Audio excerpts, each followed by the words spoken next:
Okay, this problem says showing all work and using points A, B, C, D listed out there, is AB congruent to CD? You have to remember what the distance formula is in this one. And if you remember, the distance formula is the square root of x2 minus x1 squared plus y2 minus y1 squared, where the difference of your x's squared plus the difference of your y squared and then the square root of all of that. All right, so if we look at A and B here, I'm just going to call this x, y, x, y.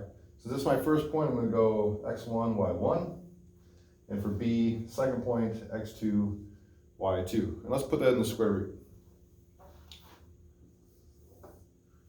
All right, so x, let's see, what's it one? x2 minus x1, that's 3 minus 2 squared, plus y2 minus y1, negative 2 minus a negative 1. Be careful with the minus and negative here. If we do the operation, we get 1 squared plus over here, that turns positive. Negative 2 plus 1 is negative 1 squared. All right, so I know 1 squared is 1 plus negative 1 squared is also 1. This is going to give me the square root of 1 plus 1 or the square root of 2. So we'll remember that for now. Let's try it with C and D.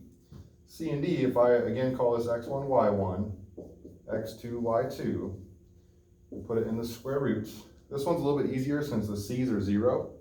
It's just going to be x2 minus x1, 3 minus 0, which is just 3, plus 1 minus 0, which is just 1. Those are all squared.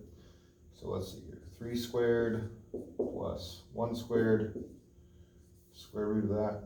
We know 3 squared is 9. 9 plus 1 squared is 1, so 9 plus 1 is the square root of 10. Okay, so is the square root of 2 congruent to the square root of 10?